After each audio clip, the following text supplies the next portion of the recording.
வணக்கம் திரு சுரேஷ் பார்த்தசாரதி. அண்மையில் ஓய்வு பெற்றுள்ளதாக சென்னையைச் சேர்ந்த நேயர் நாகராஜன் தெரிவித்துள்ளார்.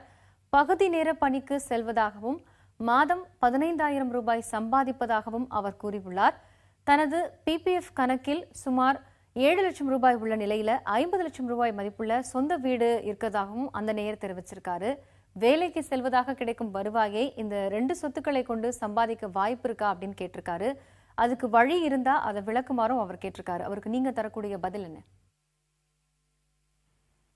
நகரங்க, நீங்க கேட்டிருக்கீங்க இப்போ 15,000 சேலரி ஏர்ன் பண்றேன், அதுக்கு ரீப்ளேஸ்மெண்டா என் பிபிஎஃப்ல இருக்க 7 லட்சம் 50 லட்சம் வீடு இருக்கு, அதை வச்சு வாழ முடியுமா அப்படின்னு கேட்டிருக்கீங்க. இப்போ 2 விஷயம் நம்ம பார்க்கணும்னா, இந்த 50 லட்சம் நீங்க சொந்த வீட்டுல இருக்கேன்றீங்க. சொந்த வீட்டுல நீங்க அதை ஒண்ணு வாடகைக்கு விட்டுட்டு நீங்க கம்மியான வாடகைக்கு போகணும். அப்படி போனீங்கன்னா நீங்க உங்களுக்கு அதுல ஏதாவது ஒரு வாடகை வரலாம். 50 லட்சம் ரூபாய்க்கு ஆவரேஜா நீங்க 12,000 ரூபாய் வாடகை வந்ததுன்னா உங்களுக்கு நீங்க 7 லட்சம் ரூபாய் பேங்க்ல டெபாசிட் பண்ணீங்கன்னா அதுக்கு ஒரு 4,700 ரூபாய் வரும், 16,700 ரூபாய் வரும். நீங்க இன்னொரு வீடை வாடகைக்கு 6,000 ரூபாய் போனீங்கன்னா 12,000 ரூபாய் 6,000 ரூபாய் கிடைச்சிடும், 10,700 ரூபாய் தான் கிடைக்கும். 10,700 10,800 தான் கிடைக்கும். ஸோ நீங்க வேலைக்கு போயிருக்கீங்க, ஏன்னா உங்கள்கிட்ட இருக்க பணம் ரொம்ப குறைவா இருக்கு, அதை வச்சு வேலைக்கு 15,000 ரூபாய்க்கு ரீப்ளேஸ்மெண்ட் பண்ண முடியுமா அப்படின்னா ரொம்ப கஷ்டமான விஷயம். இப்போ நீங்க இப்போ இந்த சொந்த வீட்டில் நிறைய நம்மளுக்கு ரிட்டர்ன் வேணும்னா ரிவர்ஸ் மார்ட்கேஜ்னு ஒன்று இருக்கு. ரிவர்ஸ் மார்ட்கேஜை வச்சு தான் நீங்க வாழ முடியும். ரிவர்ஸ் மார்ட்கேஜ் மொத்தம் 15 இயர்ஸ்க்கு அது மாதிரி கொடுப்பாங்க. ஒன்று நீங்க வீட்டை இப்பயே வித்துட்டு மொத்த பணத்தை எடுத்து பேங்க்ல போட்டு அதில் வர இன்ட்ரெஸ்ட் வச்சு நீங்க ஸ்டார்ட் பண்ணிருக்கலாம். அது டெஃபினட்டா 15,000 ரூபாயோட ஜாஸ்தி வந்துடும். ஆல்டர்னேட் அப்படி இல்லைன்னா என்ன பண்ணலாம், நீங்க ரிவர்ஸ் மார்ட்கேஜ் போயிடணும். ரிவர்ஸ் மார்ட்கேஜ்னா உங்க வீட்டை நீங்க பேங்க்ல அடமானம் வச்சிடுறீங்க. பேங்க் என்ன பண்ணா, நீங்க ஹோம் லோன் வாங்கினா எப்படி இஎம்ஐ கொஞ்சம் கொஞ்சமா தரான், நீங்க திருப்பி ரீபே பண்றீங்க. அது மாதிரி ரிவர்ஸ் மார்ட்கேஜ்ன்றது உங்க வீட்டை நீங்க பேங்க்கு கொடுத்துருவீங்க. அந்த வீட்டுக்கு பேங்க்ல இருந்து உங்களுக்கு மாசம் மாசம் இஎம்ஐ மாதிரி கொடுத்துட்டே இருக்கும். அது என்னாகும் 10 வருஷம் 15 வருஷம் அந்த மாதிரி கிரைட்டீரியா இருக்கு. வீட்டோட ஓல்டு எவ்வளவு ஓல்டு அதுக்கேற்ற மாதிரி ப்ரொபோர்ஷனேட்டா தான் அந்த ரேட் வரும். அது மாதிரி கொடுத்துட்டீங்கன்னா அந்த 15 வருஷம் முடிஞ்ச அப்புறம் எய்தர் அவங்க ஒரு ரேட்டு ஃபிக்ஸ் பண்ணிருப்பாங்க, அந்த ரேட்டுக்கு நீங்க பே பண்ணிட்டு அந்த வீட்டை வாங்கிடும். அப்படின்ட்டு பேங்க்லயே பேங்க் வித்துட்டு அந்த டிஃபரன்ஸ் பணத்தை உங்களுக்கு கொடுத்துருவோம். எய்தர் நீங்க இந்த 2 ஆப்ஷன் தான் உங்களால நீங்க பண்ண முடியும். இல்ல உங்களுக்கு ஹெல்த் பெட்டரா இருந்தா திருச்சி பார்ட் டைம் இருந்தாலும் நீங்க கொஞ்சம் வருஷத்துக்கு போய் கொஞ்சமா சேர்த்து வச்சுக்கலாம். அதுக்கப்புறம் நீங்க இந்த வீடை விற்கிறதோ அந்த ரிவர்ஸ் மார்ட்கேஜ் யூஸ் பண்றதோ அதுக்கப்புறம் நீங்க ட்ரை பண்ணி பார்க்கலாம். நன்றி திரு சுரேஷ் பார்த்தசாரதி. இதே போன்று சிறு தொழில் தொடர்பான நேரின் சந்தேகத்திற்கு திரு சத்யகுமார் பதிலளிக்கிறார். வணக்கம் திரு சத்யகுமார். விரைவில் சிறு தொழில் ஒன்றை தொடங்க திட்டமிட்டு இருக்கிறதாக திருச்சி நேயர் லாவண்யா தெரிவிச்சிருக்காங்க.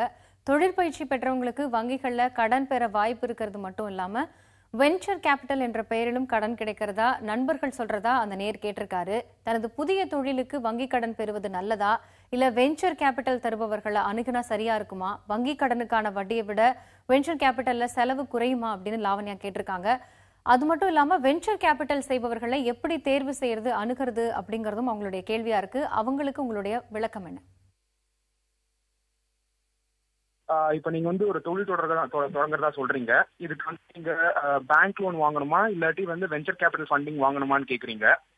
இப்ப பேங்க் லோன்ல போனா சில அட்வான்டேஜஸ் இருக்கு, வெஞ்சர் கேபிட்டல் போனாலும் சில அட்வான்டேஜஸ் இருக்கு, அதே மாதிரி ஒரு டிஸ்அட்வான்டேஜஸ் இருக்கு. இப்போ லோன்னு பாத்தீங்கன்னா உங்களுக்கு ஈக்விட்டி கான்ட்ரிபியூஷன், அதாவது ஷேர்ஸ்ல இன்வெஸ்ட் பண்ண மாட்டாங்க, அவங்க லோனா தருவாங்க. அதுக்கு நீங்க இன்ட்ரெஸ்டும் பிரின்சிபலும் ரீபே பண்ணணும். ஸோ அதனால எந்த ப்ராஃபிட் எந்த லாஸ் வந்தாலும், லாபம் வந்தாலும் சரி நஷ்டம் வந்தாலும் சரி அது உங்களுக்கு தான். ஸோ அவங்க ப்ராஃபிட்டும் ஷேர் பண்ணுறதும் கிடையாது.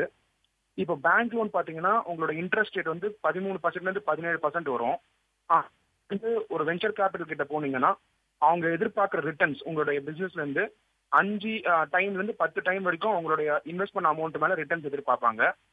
அது மட்டும் இல்லாம பேங்க் அவங்க அப்ரோச் பண்றது ஈஸி. ஏன்னா அவங்க ஃபண்டிங் கொடுக்கறதுக்கு சில கோட்பாடுகள் இருக்கு. அந்த கோட்பாடுகளை நீங்க மீட் பண்ணிட்டீங்கன்னா ஃபண்டிங் ஈஸியா கிடைச்சிரும். அது மட்டும் இல்லாம குயிக்கா ப்ராசஸ் பண்ணி கொடுப்பாங்க பேங்க் லோன்ல. பட் இப்ப வெஞ்சர் கேபிட்டல் பாத்தீங்கன்னா நீங்க புதுசா தொழில் முனை அதுக்கு உங்களுக்கு கடன் கொடுக்கறது அப்படிங்கிறது, அதாவது வெஞ்சர் கேபிட்டல் ஈக்விட்டி கொடுக்கறது, அதாவது ஷேர்ஸ் இன்வெஸ்ட் பண்றதுங்கிறது கொஞ்சம் ரிமோட் சான்ஸ் தான். எஸ்டாப்ளிஷ் பிசினஸ்க்கு தான் வெஞ்சர் கேபிட்டல் கொஞ்சம் ப்ரையாரிட்டி கொடுக்குறாங்க. அது மட்டும் இல்லாம வெஞ்சர் கேபிட்டல் எல்லா ப்ராபபிலிட்டி பார்த்து அதுல ரிட்டர்ன்ஸ் வருமானு பார்த்து அதுல லாஸ் வராதான்னு பார்த்து நிறைய பேராமீட்டர்ஸ் பார்த்து அங்க எல்லா வெஞ்சர் கேபிட்டலையும் கமிட்டி மாதிரி ஃபார்ம் பண்ணிருப்பாங்க. அந்த கமிட்டி உங்க ப்ராஜெக்டை பார்த்து உங்ககிட்ட கேள்விகளை கேட்டு அதுக்கப்புறம் தான் அப்ரூவ் பண்ணுவாங்க. ஸோ இங்க என்ன வெஞ்சர் கேபிட்டல் ஃபண்டிங் நீங்க போனீங்கன்னா உங்களுக்கு லாபமும் அவங்களோட பகிர்ந்துக்கணும், நஷ்டம் வந்தா அது எப்படி பண்ணணுங்கிறத அவங்க விளக்குவாங்க, அவங்க ஃபண்டிங் அக்ரிமெண்ட்லயே அது போட்டுருவாங்க.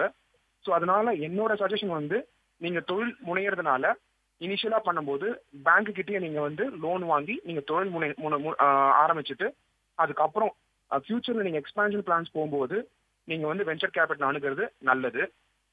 அது மட்டும் இல்லாம கவர்மெண்ட் வந்து நிறைய பிளான்ஸ் கொண்டு வந்திருக்காங்க. அதாவது சிட்பி அப்படின்ற பேங்க் வழியா ரீஃபினான்ஸ் பண்றதுக்கும் நிறைய கவர்மெண்ட் வந்து இன்சென்டிவ்ஸ் கொண்டு வந்துட்டு இருக்காங்க.